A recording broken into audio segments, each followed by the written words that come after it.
a mysterious being that suddenly appears on late-night mountain paths to play tricks, sometimes helping and sometimes causing trouble. That's the dokkaebi, Korean goblin. However, the dokkaebi you know might be a bit different from the real dokkaebi that our ancestors believed in. Today, we'll uncover the true appearance of dokkaebi in Korean traditional folk tales. Hello, this is Interesting Korean History.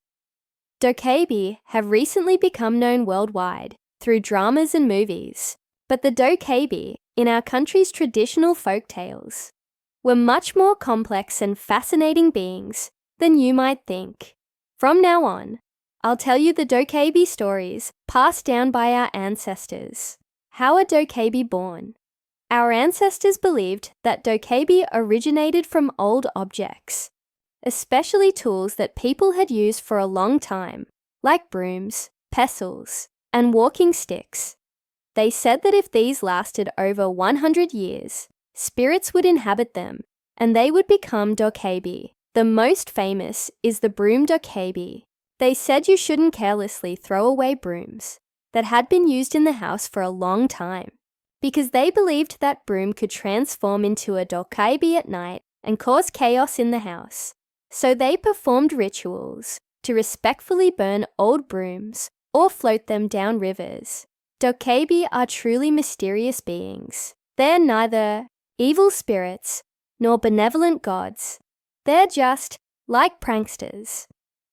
Listen to this story passed down in the Jeolla province region. A farmer was walking along a rice paddy embankment late at night when he suddenly heard a voice suggesting a wrestling match. Looking around, he saw a tall dokkaebi standing there.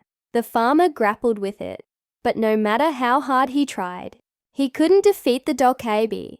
But by chance, the farmer spat on the dokkaebi's leg and went, "Dooey!" Suddenly, the dokkaebi screamed, "Ah!" and ran away. It turned out that dokkaebi are afraid of spit. That's why people in the old days would occasionally spit while walking on night paths. Dokkaebi sometimes made deals with humans. The most famous is the Dokkaebi Club story. In a village in Gyeongsang province, there lived a poor woodcutter who one night witnessed dokkaebi holding a feast in the mountains.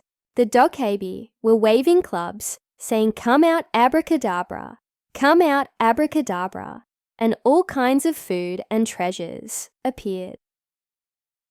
The woodcutter mustered his courage, approached the dokkaebi, and said, "Please let me try it just once." The dokkaebi readily lent it to him, but the woodcutter ran away with the club. But here's the twist. The dokkaebi club didn't have the ability to create things, only to bring things.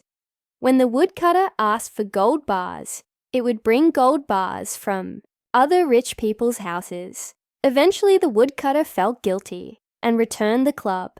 Interestingly, dokkaebi stories vary slightly by region. In Jeju Island, dokkaebi were called dokkaebi, and there are many ocean-related stories. When fishermen went out to fish at night, dokkaebi would appear on the sea to rock their boats, or conversely, tell them where to catch lots of fish. In the mountainous regions of Gangwon province, mountain dokkaebi stories are famous. When woodcutters or hunters got lost in the mountains, dokkaebi would appear and deliberately guide them deeper into the mountains to make them wander. But if you greeted them politely and offered a drink, they would actually escort you home. This dokkaebi weren't simply monsters, but beings closely related to our ancestors' lives. They contained lessons about treasuring objects, respecting nature, and sometimes having the courage to live boldly. Tonight, if you happen to hear strange sounds in your house, check if there are any old brooms around. Just kidding. How did you find today's fascinating legend story? Don't forget to like and subscribe. And what legend should I tell you about next time? Please leave it in the comments. See you next time.